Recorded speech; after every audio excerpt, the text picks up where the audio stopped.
Bonjour et bienvenue dans votre rendez-vous hebdomadaire d'information sur Nyon Région Télévision. Comme chaque semaine, nous vous proposerons un survol de l'actualité du district avec une large part consacrée à la culture aujourd'hui, puisque dans le débat notamment, nous nous interrogerons sur la viabilité du théâtre dans la région, comment faire vivre une troupe théâtrale et comment attirer du monde sur les planches et dans la salle. L'UDC de Rolle ne veut pas d'un centre de requérants. Ne souhaitons pas cautionner une politique irresponsable, ce sont les termes utilisés dans le communiqué de presse. L'UDC Rolle annonce le lancement d'une pétition communale. Écoutez les explications d'Arthur Petit, le chef du groupe UDC Rolle. La dernière session du conseil communal le 6 octobre dernier, nous avons une interpellation lancée par le groupe Rose Vert, interpellation qui donnait tous les moyens possibles. Donc on a voté un chèque en blanc à la municipalité pour mettre en place tout ce qui était possible pour recevoir des requérants d'asile et un centre de jour à Rolle. Au mois de mars dernier, nous avions posé une motion suprapartisane avec le groupe Rose Vert pour des besoins de logement à Rolle qui répondaient clairement à un besoin des Rollois. Cette motion a été balayée d'un revers par le groupe Rose Vert qui pourtant était signataire.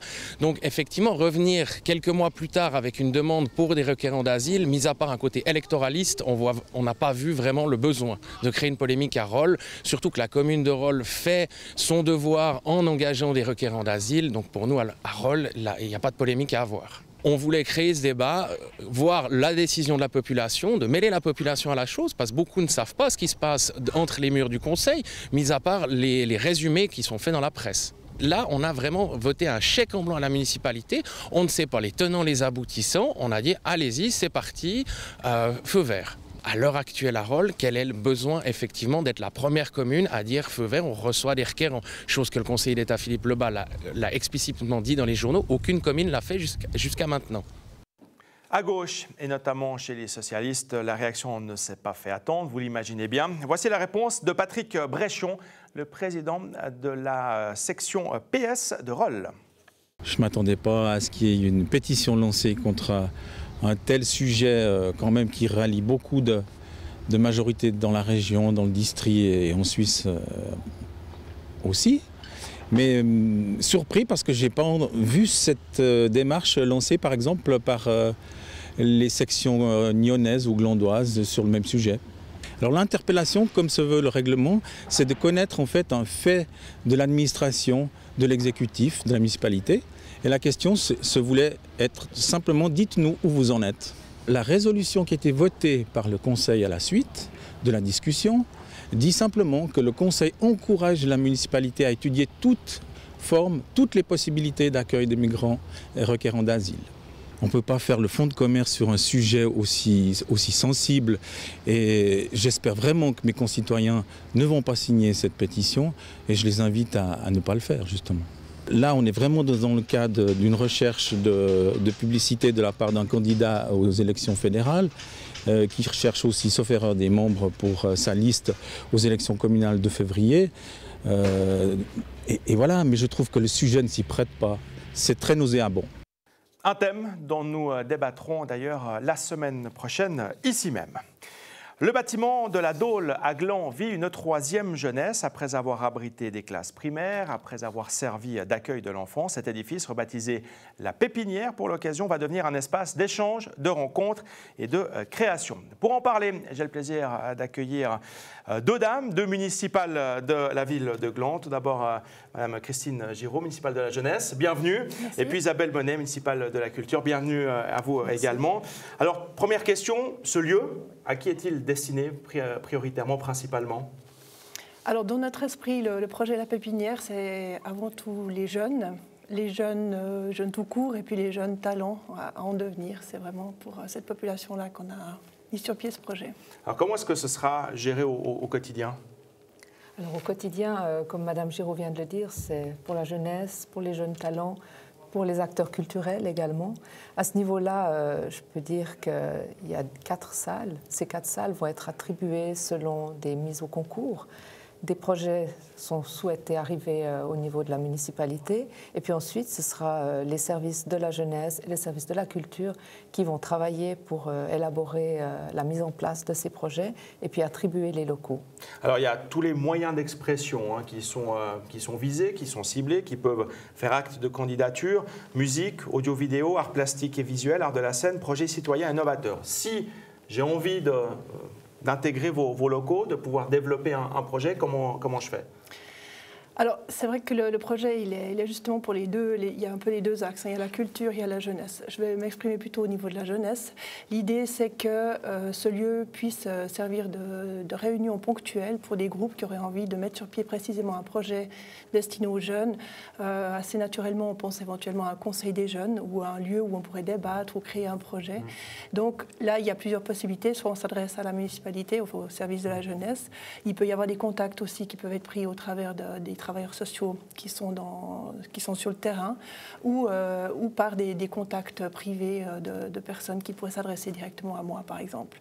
Donc là, c'est vraiment s'approcher finalement de la commune et puis ensemble, on travaillera un petit peu par rapport à ces projets. Pour le volet un peu plus culturel ? Alors pour le volet culturel, c'est en fait la même démarche, soit s'adresser directement au niveau du service de la culture ou à moi-même. Et puis par rapport à ça, c'est vraiment donner la possibilité à des gens qui ont envie de créer quelque chose, de pouvoir déjà avoir un lieu, que ce soit pour répéter, que ce soit pour développer un projet. Comme vous l'avez dit tout à l'heure, c'est très ouvert. Le premier thème qui a été mis en place par les deux services, c'est ma ville. Donc c'est des projets qui doivent être en lien avec ma ville. Et puis ça peut toucher, là aussi il y a le côté intergénérationnel, c'est pas seulement pour des jeunes. Dès le moment où on parle culture, ça touche aussi peut-être des aînés qui ont envie de mettre en place quelque chose. Ça peut être au niveau multimédia, ça peut être une troupe de théâtre qui a besoin de mettre en place des décors pour un futur spectacle. Et puis tout ça, ça va être vraiment sur une certaine période. Ce qu'il faut vraiment retenir de ce projet, c'est pas un projet qui est à longue échéance où, par exemple, une personne va dire OK, maintenant je mets en place un projet et puis j'ai un local attribué pendant 2 ans, 3 ans. Non, on veut des projets ponctuels avec une durée déterminée. Afin de donner finalement la chance à un maximum de personnes. C'est exactement ça. Ok, merci beaucoup pour toutes ces explications. Le site internet gland.ch et puis vos services concernés peuvent répondre à toutes les questions. Merci beaucoup d'être venu sur ce plateau pour nous parler donc de la pépinière à Gland. La justice a finalement donné raison à Rive Publique et son président Victor van Wartburg, condamné dans un premier temps par le tribunal de police de Nyon pour dommages à la propriété. Victor van Wartburg a été acquitté par le tribunal cantonal. Alors on va l'entendre puisque l'on se rend tout de suite à Tannay. Florian Cavalieri, vous êtes justement sur place en compagnie de Victor van Wartburg. Alors je suis avec le président et fondateur de l'association Rive Publique, Victor van Wartburg. Victor van Wartburg, bonjour.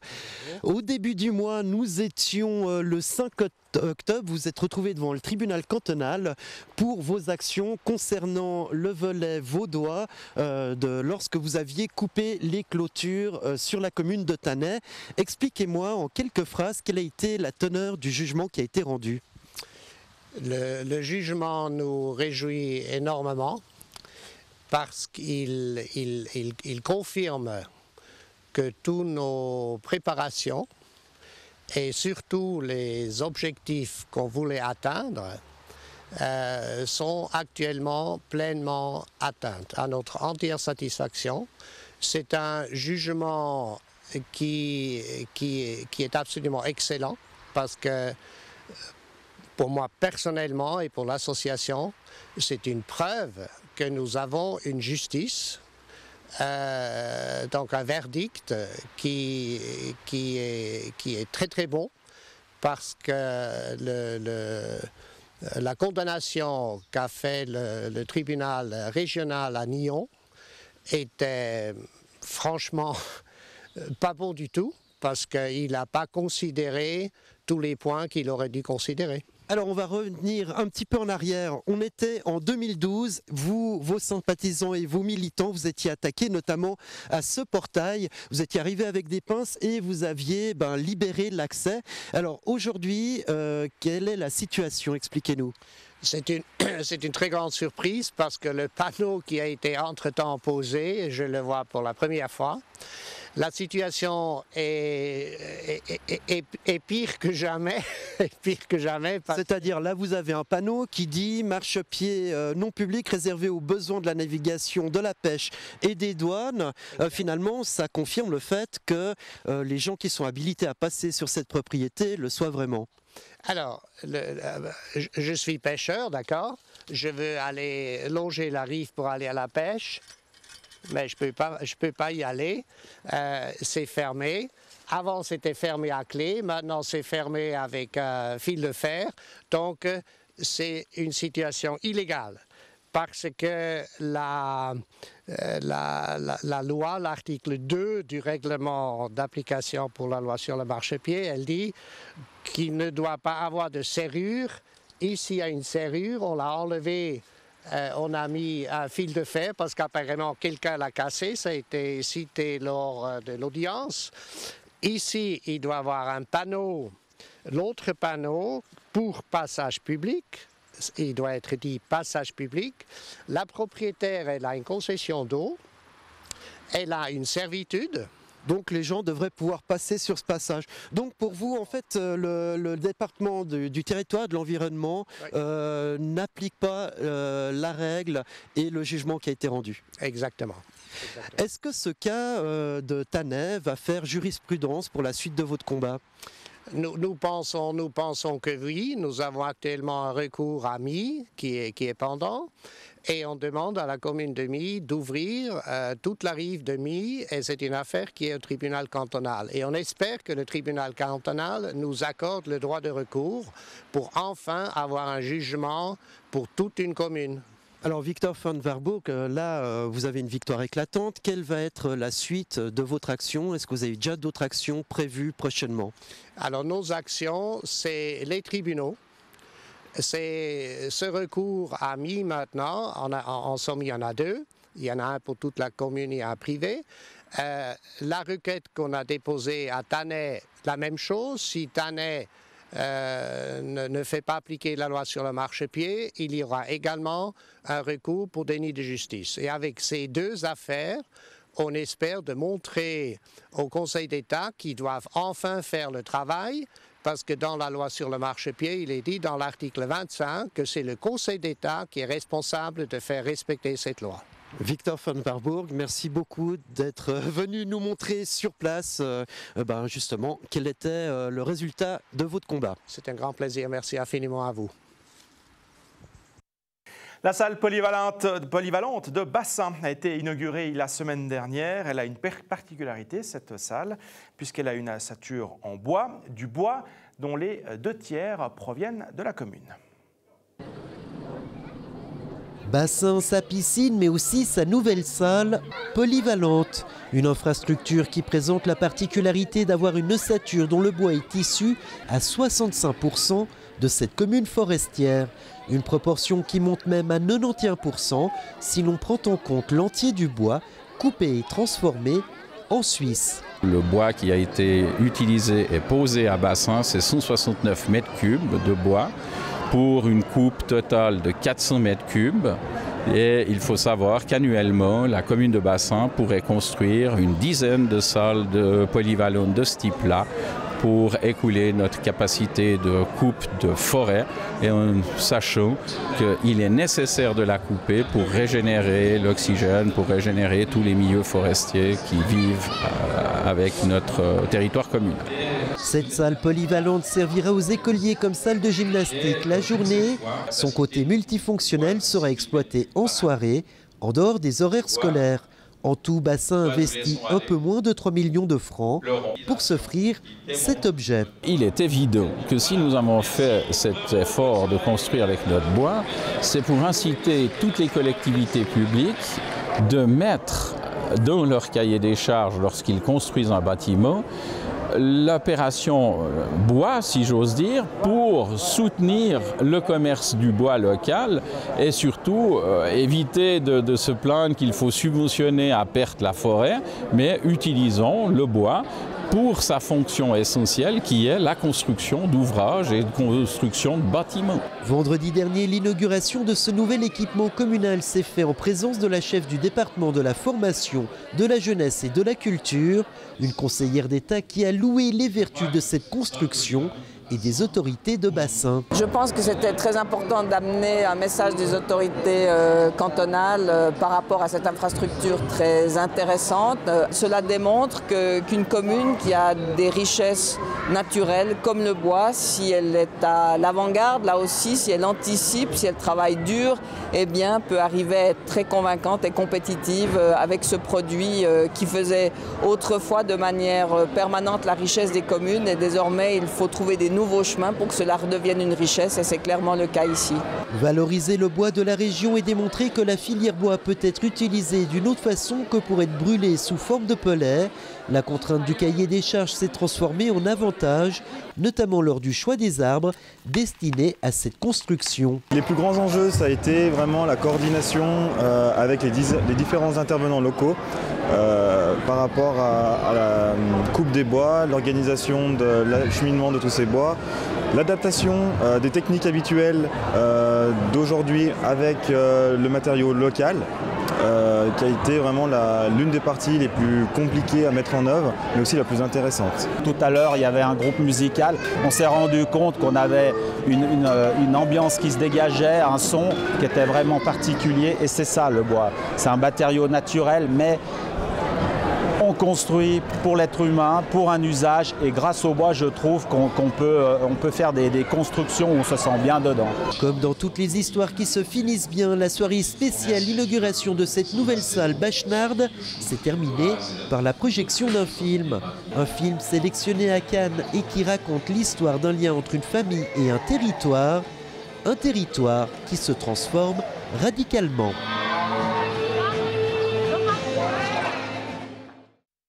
On apprenait la semaine dernière que d'importants travaux sur la ligne CFF entre Coppet et Genève allaient permettre d'augmenter le nombre de trains entre les deux villes. On passera ainsi à un train toutes les 15 minutes. Mais du côté de Nyon, c'est un peu la soupe à la grimace, avec encore des trains directs qui ne s'arrêteront plus en gare de Nyon lors de l'introduction du nouvel horaire cet hiver. Laurent Miéville, vous êtes conseiller communal et député, conseiller communal à Nyon. En résumé, combien de trains concernés là, par ce nouvel horaire qui ne s'arrêteront plus en gare de Nyon ? Alors on parle de 9 arrêts de train qui partent vers le pied du Jura. Donc ça va être une suppression qui aura lieu en matinée et en soirée sur les trains qui étaient actuellement entre Nyon et Yverdon. Alors vous avez lancé une pétition justement pour maintenir une desserte de qualité en gare de Nyon. Quel écho avez-vous recueilli auprès de la population ? Très positif, parce qu'en une petite semaine, 800 signatures ont été récoltées. On sent que les gens sont très sensibles à cet aspect, on sent que la région de Nyon se développe beaucoup, et donc les personnes qui travaillent et qui se déplacent à Nyon souhaitent pouvoir conserver une desserte ferroviaire de qualité. Alors, pétition transmise au CFF. Quel écho du côté des CFF, justement ? Alors, ouvert, je dirais ouvert. On les a rencontrés, on a pu discuter avec eux et échanger sur le sujet.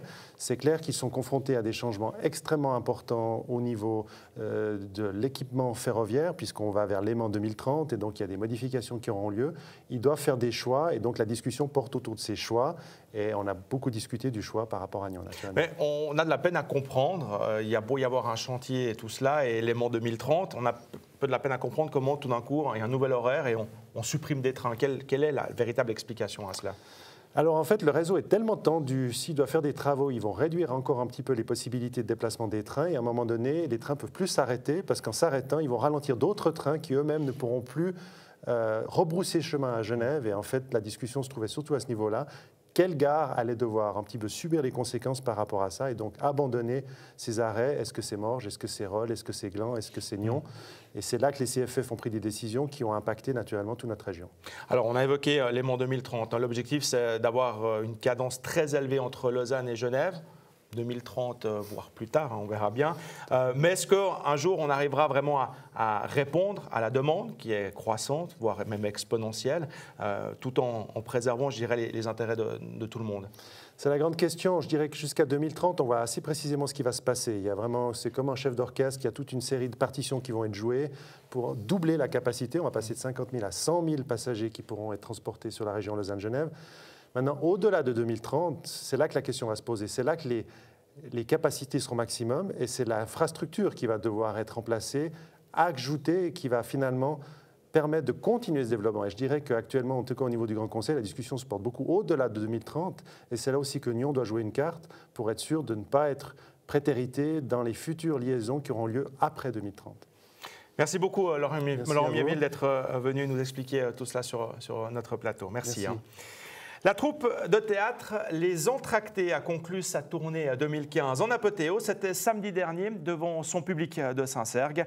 Dracula Valse tire ainsi sa révérence, une dernière à laquelle a assisté Florian Cavalleri.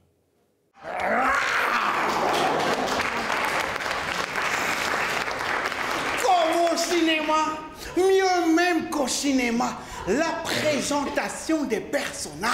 Fondée en 2003 à Saint-Sergue par quelques amis, la troupe de théâtre Les Entractés s'est étoffée au fil du temps. Voisins et amis ont rejoint cette compagnie qui compte désormais 11 pièces jouées à son actif, dont Dracula Valse, sa dernière création. Pourquoi cette pièce? Disons qu'en général, on choisit les pièces en commun, tous, donc chacun fait des lectures, présente les pièces qui ont plu au reste de la troupe, et puis après, par un commun accord, on choisit une pièce qui nous convient à tous. C'est une pièce qui est pleine de petites scénettes, donc ce qu'il fallait absolument essayer d'éviter, c'est de casser le rythme avec chaque fois, parce qu'il y a une petite scène, une petite scène, une petite scène, et on a le décor qui change entre deux. Dracula Valse, c'est l'histoire de deux orphelines invitées dans un château qui se trouve en Valachie, et dont l'hôte est bien mystérieux. C'est l'histoire de Dracula, donc deux jeunes artistes en musique qui sont invités au château de Dracula pour présenter un récital, mais c'est le prétexte pour les faire venir au château. On l'aura compris, l'humour et le second degré comptent parmi les moteurs qui animent les 7 comédiens amateurs membres de cette troupe. Un humour teinté aussi d'autodérision, et il se cache jusque dans l'emblème choisi par Les Entractés. Une année, les comédiens étaient très sûrs d'eux, donc ils ont demandé d'avoir un souffleur. Donc on les a pris au mot et on a mis un souffleur sur scène. Ça ne les a pas aidés, mais enfin... et depuis, on a tout le temps un souffleur qui apparaît dans nos spectacles. En 13 ans, cette compagnie a réussi à faire son trou. Il y a toujours une salle pour accueillir les créations de ces comédiens. L'ultime représentation de cette pièce avait lieu le week-end dernier à la salle Saint-Sergoise du Vallon.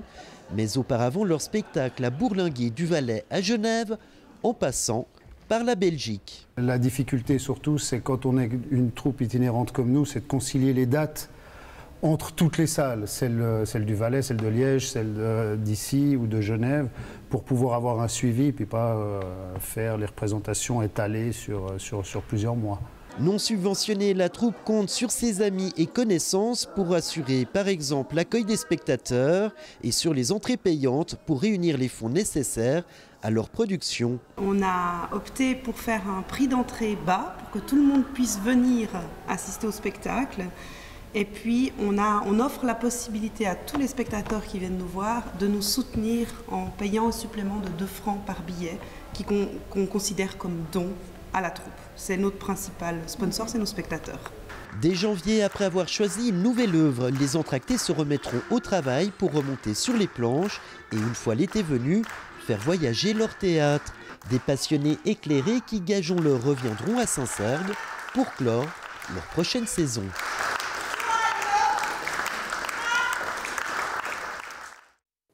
Et du théâtre, il en sera donc encore question dans un instant dans le débat. Vous pouvez en tout temps revoir nos différentes émissions sur notre site internet nrtv.ch ainsi que sur notre page Facebook. Je vous retrouve avec grand plaisir la semaine prochaine, même heure, même endroit, pour un nouveau rendez-vous d'actualité.